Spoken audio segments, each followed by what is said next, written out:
example, whenever, let's say we have a cultural violator, let's just for the sake of it call it that, for those first like 30 to 90 days, we are tyrants and we are petty on holding the standard, and everybody across the board on the team has that level of intensity, and the conversation is pretty clear on like, all right, we have this amount of time to see how you are going to adjust to the cultural standard. And if it doesn't work out, it's not a good fit for either of us, and that's okay. Holding culture the way that we should, I think it's because it's a care for people. We want them to be really, really good.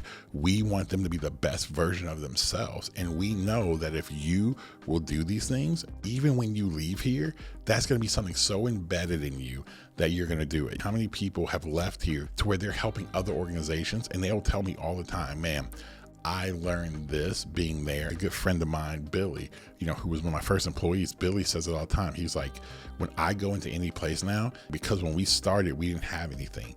He was like, so what it allows me to do, I have a bigger budget, and I get so much out of it because I still have the mentality, which you guys always tell me, always have the mindset of a startup person. And people are amazed. They're like, oh, how do you think of this? And he gets way more out of a budget because he knew, man, money doesn't make you creative. Actually, less can make you creative. But that's something that he's taken with him, and he's super successful.